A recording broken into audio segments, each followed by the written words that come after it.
Hi everyone, welcome to week 2 of our virtual classes at Chorleywood Dog Training.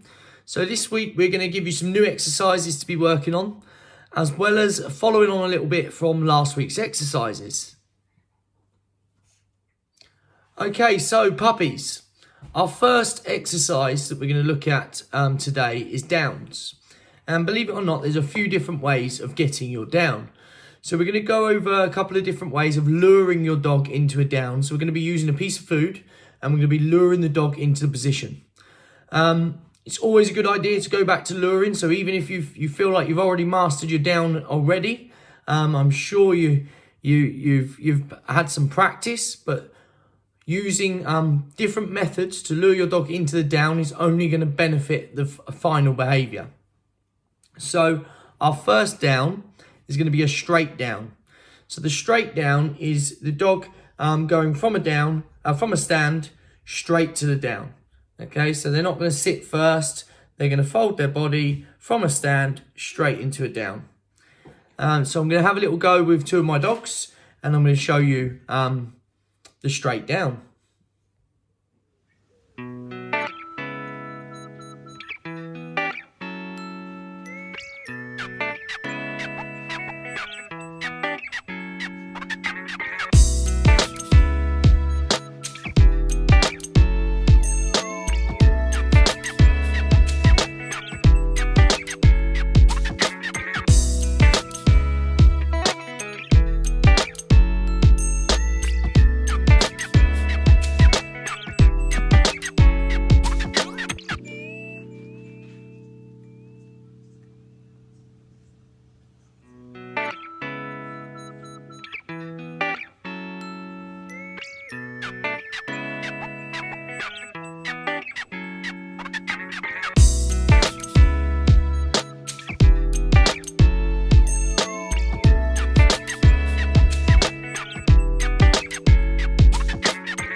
Okay, so that was our straight down. Our next one we're going to work on is our splat down. Okay, so the dog is going to start off in a sit. We're going to lure the dog's head up so the feet come off the floor. And as we lure the head down, the feet are then going to come down and fold into a down. So it's like a splat.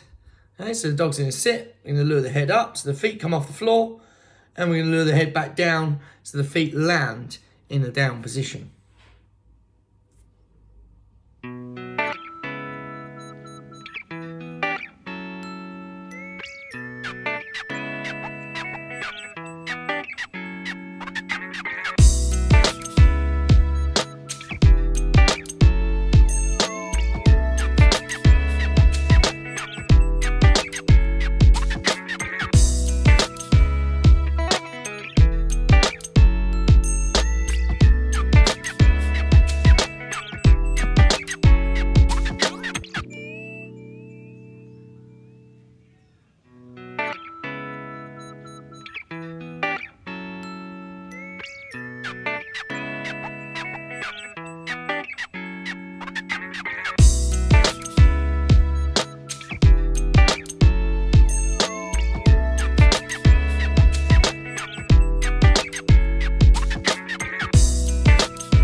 Okay, so our next exercise is going to be the sit stay.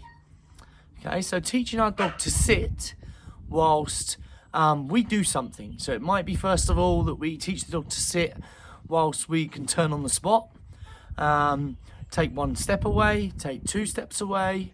But the key thing is here, every time we reward the dog, we're going to return to the dog. Okay, so if we feel our dog's going to get up, as we're pushing the dog on, if we feel they're going to break, we need to get back to the dog and reinforce the dog before they leave that position. Okay, otherwise we've missed that opportunity. Now our goal at grade 1 is to build the sit stay to 5 paces away for 30 seconds. But you must return to the dog and the dog must stay in the position, and you reward the dog when you get back to the dog. We're going to build it up incrementally. So first of all, if we can step away for 1 pace, we're going to build that up 1 pace for a few seconds. So maybe 5 to 6, 7 seconds before I look to build that on to 2 paces. 2 paces away from the dog, maybe 5 to 10 seconds, 3 paces away from the dog, and so on.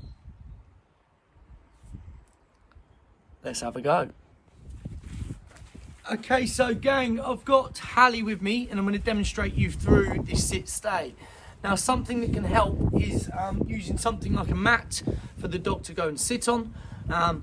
It can help them hold their position whilst we step away.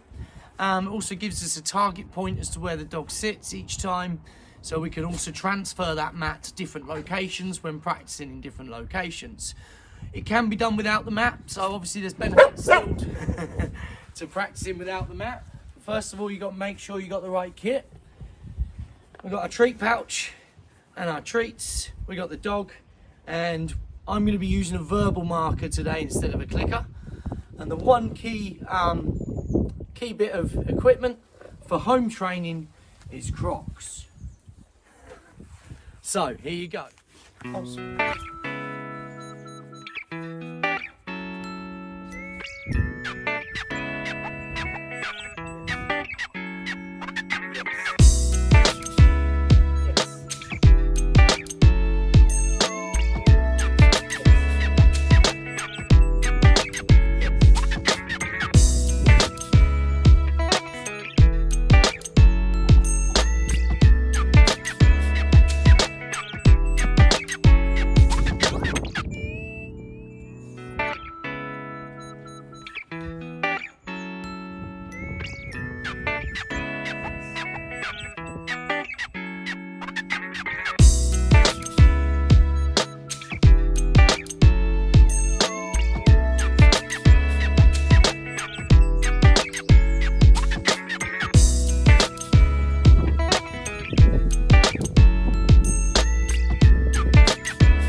So I'm now going to look to add in some distractions. So at the minute I'm staying quite still. I'm going to see if the dog can cope with me moving my body a little bit differently, a little bit more relaxed, and she holds her stay.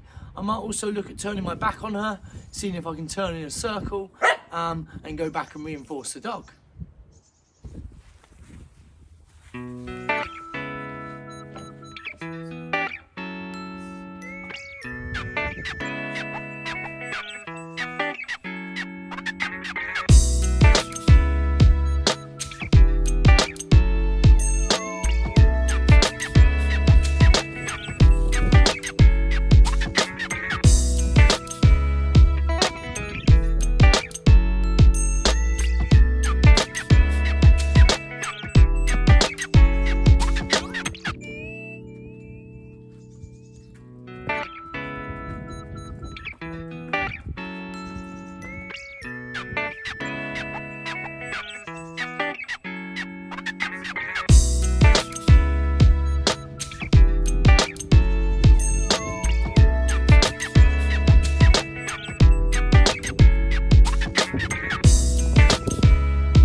so that was our sit stay, and there's a few things I'm working on there with the dog. One is how long the dog holds the position for.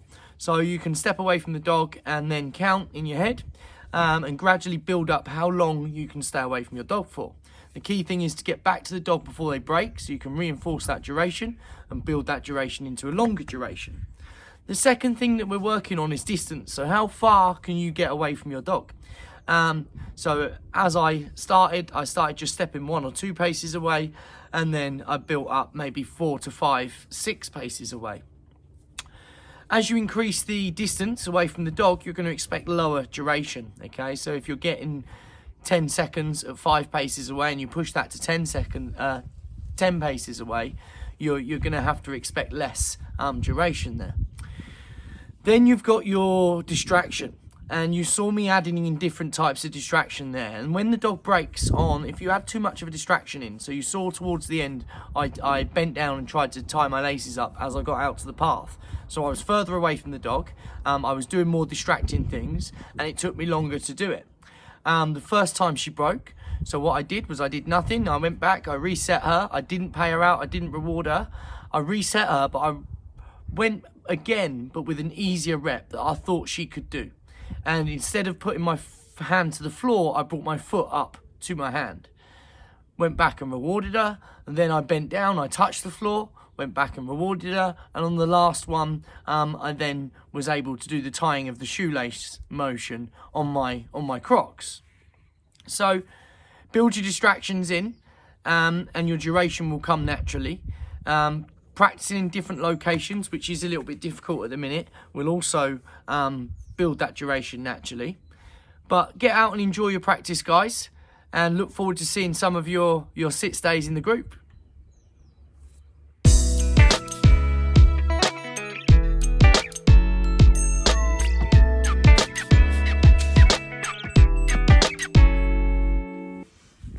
Okay, so puppies, we're going to make this a little bit difficult now, and we're going to add the two together.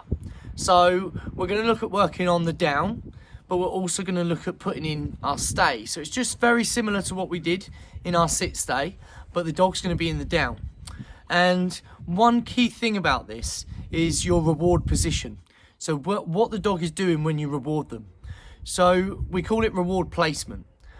If we want the dog to stay in the down, it's important for us to reward the dog in the down. Okay, so when you get back to the dog, if your dog pops up out of the down to come and get its treat, you're going to put the dog back into the down before you reward it. So we're rewarding the dog in the down position. Let's have a go.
Okay, so that was our down stay. So the principles are very similar, except the dog's in the down position. And the key thing is that placement, the reward placement, so rewarding the dog in the down for the behaviour. If the dog's rewarded in that behaviour, they're more likely to stay there, okay?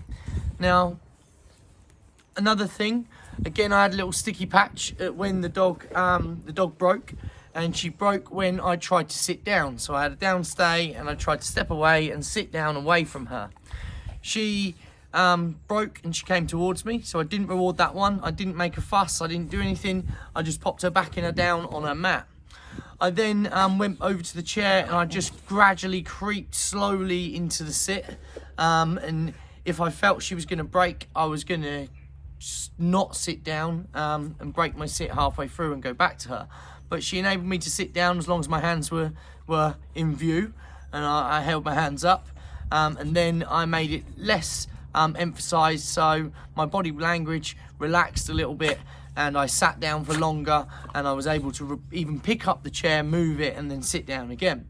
So gradually building up those little distractions. We can do that in our own home. So have a little go. I want to see some downstays as well as your sits.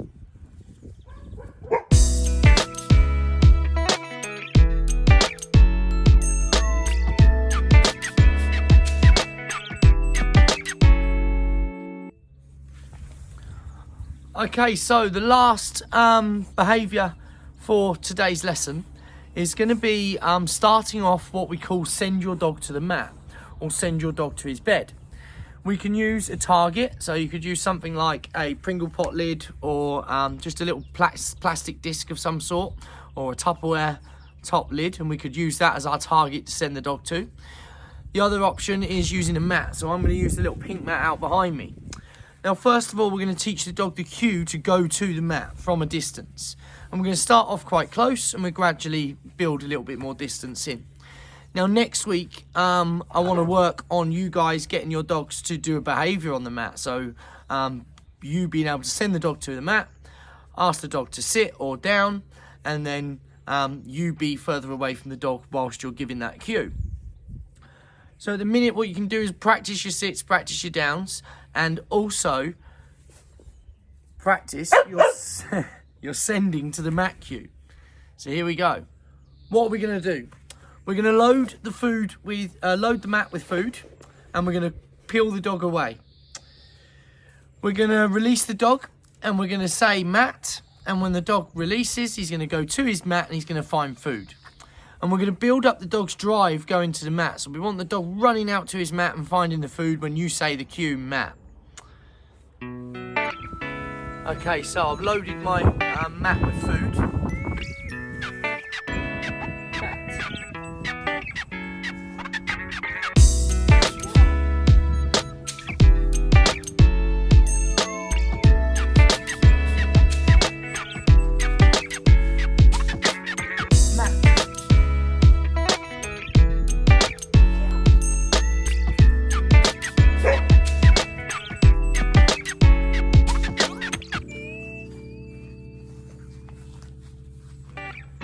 Mat.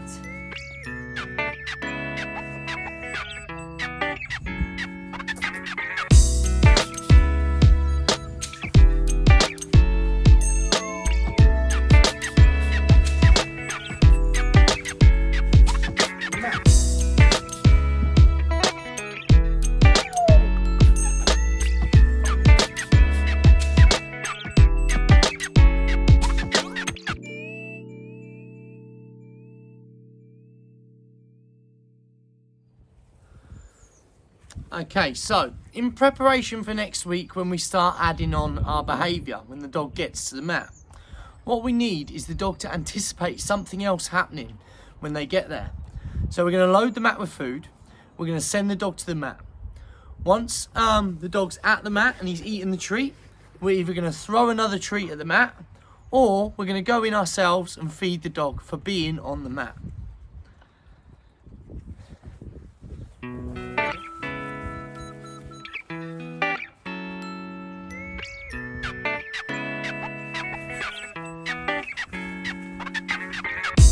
Go.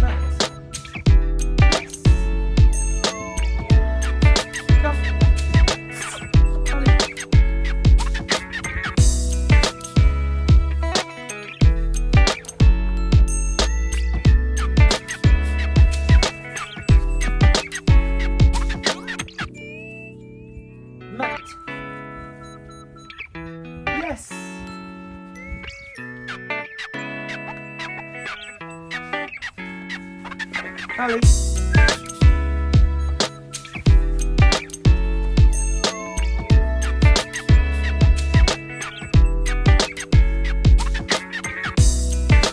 Matt. Yes. Good girl. Out.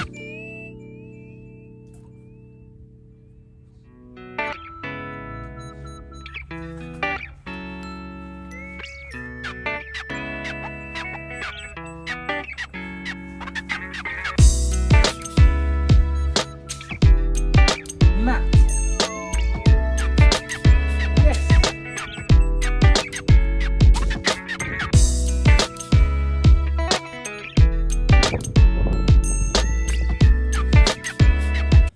So that's our sending the dog to the mat behaviour. And like I said, it can be done with a target or anything like that. Mat, their bed, is a place to send the dog to. And it's a distance control. So being able to send our dog from a distance to a place. And we can place that mat out or that target out anywhere, and then being able to send our dog to it.